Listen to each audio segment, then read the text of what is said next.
Hello दिदी बहिनी नमस्ते। आज मैले प्याज रोप्नुको तयारी गर्दैछु। हेर्नुस् है, यो प्याजहरू अब अलिअलि खेतीबाडी पनि गर्नु पर्यो। अब हेर्नु प्याज रोप्दैछु। मेरो यो सानो हुनु त मेरो त होइन कि माइतको हो। माइतको बारी त्यत्तिकै खाली थियो र मैले भने चलो अब खाली किन राख्नु, अलिअलि रोपेपछि अब बारी पनि राम्रो देख्ने, त्यहाँदेखि खानु पनि सबैलाई हुने अलिअलि। अब बसिराखेर पनि के गर्नु, त्यो भएर दिदी बहिनी यस्तो पो छ त मेरो काम त। हेर्नुहोस् के अब प्याज रोप्ने तयारी हुँदैछ। हेर्नुहोस् है, हेर दिदी बहिनी, अब दुर्गा दिदीले प्याज रोप्दैछ। सबैले त रोपिसक्यो होला, खै म त कामै नभ्याएर बल्ल आजदेखि सुरु गर्दैछु। त्यो पनि बिउ नपाएर प्रेमनगर गएर बिउ लिएर आएर बल्ल रोप्दैछु। हेर्नु है दिदी बहिनीहरू, यस्तो पो छ त। अब के गर्नु,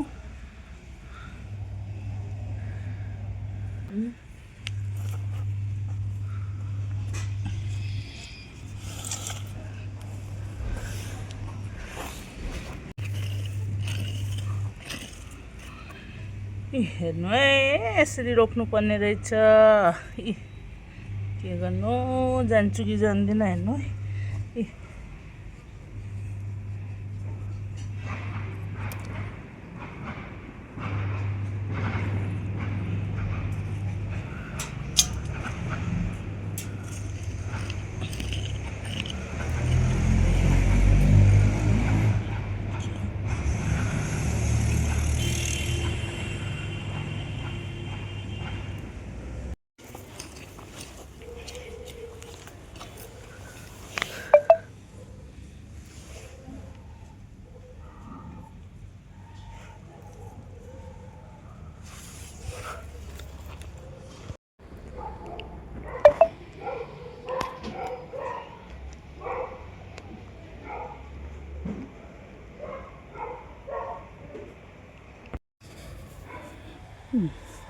हेलो दिदी बहिनीहरू, यहाँ साग रोपेको हेर्नुहोस् है।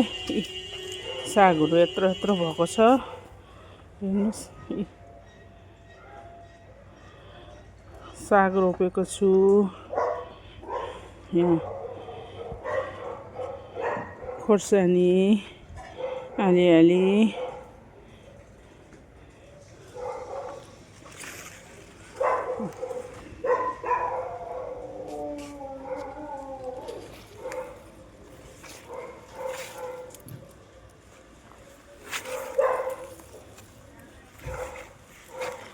धनिया,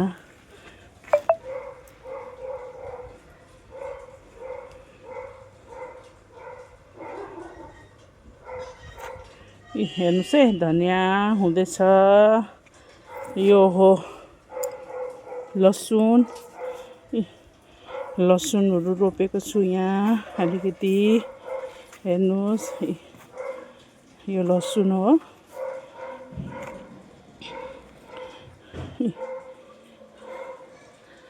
वहाँसम्म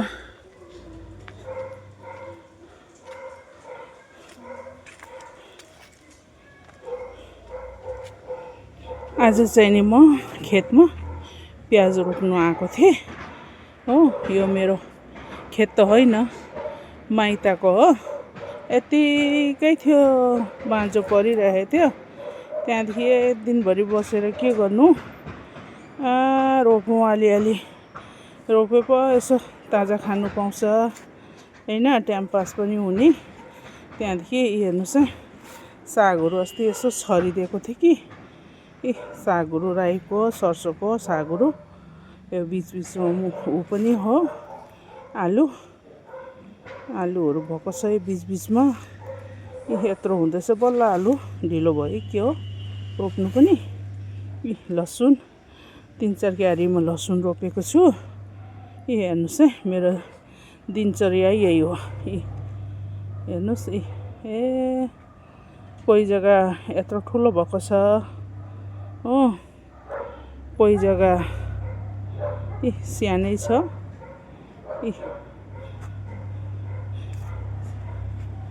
अरूको त ठुल्ठुलो भयो होला, मेरो त ढिलो भयो कि हो, सानै छ। हेर्नुहोस् है, अब सिप्चना पनि सानै छ। यो हो मुला, अब कहिले हुन्छ। यो हो मुला, यो हो मेथी, मेथी पनि बल्ल यत्रो हुँदैछ। यो हो मेथी।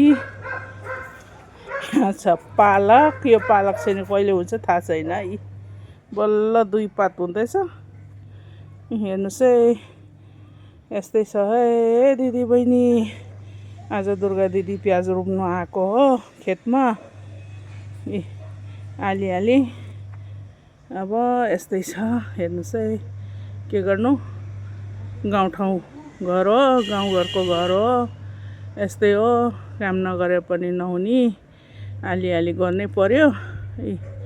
यो मेरो बाबाआमाको खेत हो। बाबाआमा त हुनुहुन्न, बाबाआमा बितेको पनि भयो होला कति 14-15 साल हुनु लाग्यो बाबाआमा बितेको। यो खेत यत्तिकै खाली बाँझो परेको थियो। त्यहाँदेखि भाइलाई भने के गर्नु होइन, आमाले भन्थ्यो बाँझो खेत राख्ने होइन, पाप लाग्छ है, धरतीले सराप्छ, त्यो भएर काम खाली राख्नुहुन्न, केही न केही गरिराख्नुपर्छ, रोपिराख्नुपर्छ भनेर।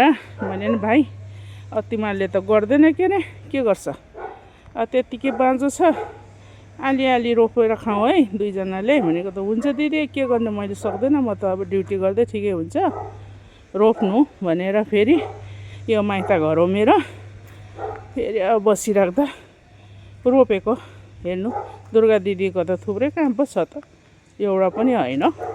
गाई पनि छ, देशी गाईहरू 5-6वटा। त्यहाँदेखि कुखुरा पनि, यो अलिअलि खेतीबाडी पनि। त्यो भएर टाइम पास चाहिँ नि मजाले हुन्छ है। सिमी पनि बल्ल 2-3 पात हुँदैछ, अस्ति भर्खर रोपेको। हेर्नुहोस् है दिदी बहिनीहरू, अब यहाँ प्याज रोप्ने, खोर्सानी पनि, टोकी खाने खोर्सानी पनि छ। हेर्नु है, यो खोर्सानी अब अस्ति बर्सातमा त निकै फल्यो के अरे, अब आस्ते आस्ते यस्तै भएको छ। फेरि छ आफूलाई टोकी खाने त। हेर्नुहोस्, इस्कुस चाहिँ नि बेसरी फलेको छ। इस्कुस खाने भए आउनु है। हरियो इस्कुस हो, बेसरी फलेको छ। हेर्नुहोस् त, थुप्रै हरियो इस्कुस भुइँभरि लट्टापट्टा फलेको छ। भुइँभरि हेर्नु त, भुइँभरि फलेको छ इस्कुस त। इस्कुसै इस्कुस। हेर्नुहोस् त, जसलाई खानु मन लागेछ आउनु, दुर्गा दिदीसँग माग्नु, म दिइहाल्छु नि। मोमो खाने हो कि चटनी खाने हो कि, कसलाई मनपर्छ आउनुहोस् है। अब यो त हरियो हो, हरियो इस्कुस हो। त्यो तोतिया इस्कुस भन्दा चाहिँ हरियो इस्कुस मिठो हुने रहेछ। सुक्खा यत्रो पो भएछ त, फकी। हेर्नु, यत्रो फलेको छ, दुनियाँभरको फलेछ। भुइँमा पनि झऱ्यो। झाडी छुने नै हुन्न, भुइँमा पनि झरिहाल्छ। हेर्नुहोस् त, यत्रो भएको छ इस्कुस पनि। इस्कुस पनि थुप्रै फलेको छ। कसलाई इस्कुस खानु मन लाग्छ आउनु है, इस्कुस खाने। हेर्नु त, लतम्मै फलेछ इस्कुस पनि दिदी बहिनीहरू। हेर्नु त, मेरो खेतीबाडीहरू यस्तै छ है। यो लसुन अस्ति भर्खर गोडेको, मल पनि छ है दुर्गा दिदीकोमा। हेर्नुहोस् है देशी मल हो। कालो भएर बसेको छ। कसलाई चाहिन्छ आउनु है लिनु। हेर्नुहोस् यो देशी मल हो। देशी गाईको। गाई पनि पालेको छु। किसी दिन गाई पनि देखाउँला है तपाईँहरूलाई। हेर्नुहोस् है मल देशी गाईको मल।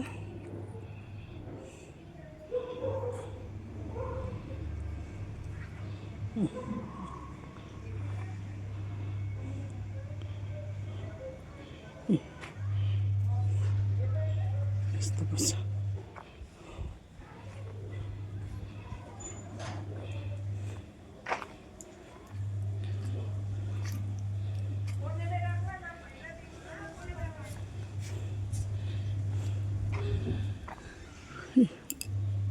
अब सिमी पनि फुल लागेछ।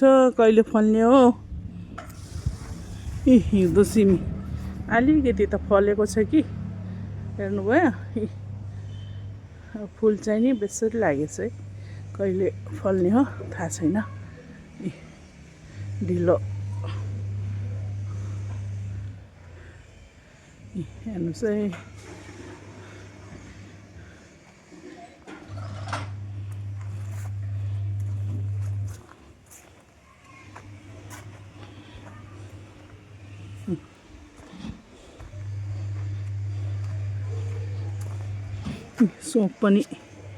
सोप पनि हुँदैछ बल्ल।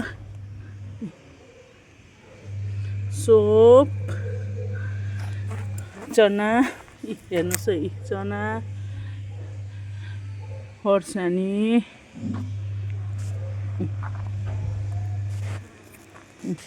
यो चाहिँ नि मेरो माइत घर हो। अब आमा बाबा हुनुहुन्न भयो 15-16 साल भयो होला। पहिला बाबा बित्नुभयो। त्यसको पछि 3 महिनापछि आमा बित्नुभयो। अब के गर्नु हामी त यस्तै टुराटुरी भयो। त्यो भएर टाइम पास गर्नुको लागि अब के गर्नु भनेपछि ऊ पनि भारी हुन्छ। याद जसको आमा बाबा छ सासू ससुरा छ यसो याद गर्नुहोस् है। भोलि पछि केही भयो भने आमा बाबा नहुँदा धेरै याद आउने रहेछ। त्यतिखेर पस्तावा लाग्ने रहेछ। यसो लाग्दो रहेछ हाम्रो आमा बाबा भए त म यस्तो गर्थेँ। आमा बाबा भए म यो खुलाउँथेँ। आमा बाबा भए म घुमाउनु लग्थेँ भनेर धेरै याद आउने रहेछ आमा बाबा नहुँदा। जसको आमा बाबा छ सासू ससुरा छ यसो माया प्यार गर्नु याद गर्नु है। अब दिदीबहिनीहरू आमा बाबा हुनेसम्म त केही जस्तो नलाग्ने रहेछ। आमा बाबा छैन भने चाहिँ नि धेरै याद आउने रहेछ। कोही यस्तो बुढोबाढो देख्दा पनि आमाहरूको साथीसँग देख्दा हाम्रो आमा बाबु नि जिउँदो हुँदा त यसरी हिँड्थ्यो होला। हामीले यसरी हिँड्थ्यौँ होला। हामीले यसरी खुलाउँथ्यौँ होला है। धेरै याद आउने रहेछ। अब आमा बाबा नभएको पनि निकै साल भयो। सँगै पहिला बाबा बित्नुभयो। फेरि 3 महिनापछि आमा बित्नुभयो। त्यो भएर यसैमा रमेश छु म त। यही खेतैमा गाई बस्तुमा अब के गर्नु। गाई बस्तु नभए यो खेत अलिकति नभए म त रात दिनै याद आउँथ्यो। यसैमा भुलेको छु। यसैमा मेरो दिन गएको छ। के गर्नु दिदीबहिनी यसो बाबा आमा हुँदा चाहिँ नि याद गर्नुहोस् है। अब आमा बाबा हुँदा त केही जस्तो नलाग्ने रहेछ। आमा बाबा बितेपछि चाहिँ नि धेरै याद आउने रहेछ दिदीबहिनीहरू। यो अहिले म यो माइत घरको खेतमा आएर यसो लसुन प्याज रोप्दैछु। यहाँ आएपछि पनि धेरै याद आउँछ। के गर्नु अब यस्तै छ। मन पनि भारी भयो भन्दा अगाडि भन्नु पनि सक्दिनँ होला म। ल है आजको लागि यति नै हो। फेरि हेरौँ फेरि बनाउँला म। फेरि हेर्नुहोस् दुर्गा दिदीले के हाल्ने रहेछ है। अब यस्तै छ दिदीबहिनीहरू। अब के गर्नु जिन्दगी यस्तै हुने रहेछ है। म त यो भन्छु जसको पनि आमा बाबा सासू ससुरा छ याद गर्नु होइन। अब के गर्नु याद गर्नु माया गर्नु देखभाल गर्नु धेरै। अब त्यही त हो। अब हुँदा त त्यति साह्रो अब हामीले गर्दैन होइन। बितेपछि चाहिँ नि यस्तो लाग्दो रहेछ कि मेरो आमा बाबा भए मैले यस्तो गर्थेँ, मेरो बाबा आमा भए म यस्तो गर्थेँ। नराम्रो लाग्दो रहेछ, राम्रो लाग्दैन। के गर्नु हामी त म त माइत घर पनि मेरो त यहाँ नजिकै हो, 2 घर छोडेर। टाइम पाएपछि चाहिँ नि म चाहिँ नि छिटो आएर आमासँगै बात गरिबस्थेँ, आमासँगै बसिबस्थेँ, आमा छोरी गुनथुन गरी बस्थ्यौँ। त्यहाँदेखि आफ्नो बाबा आमा पनि बितेको निकै साल भयो। त्यहाँदेखि दुःख लाग्छ। आउनु त आउँछु खेतमा, फेरि नराम्रो लाग्छ, आफ्नो याद आउँछ। के गर्नु दिदी पनि यस्तै छ है। म त जान्छु याद गर्नु जसको घरमा आमा बाबा छ, सासू ससुरा छ, याद गर्नु, धेरै माया प्यार गर्नु। त्यही त हो, अरू के छ र जिन्दगीमा? केही पनि छैन रहेछ।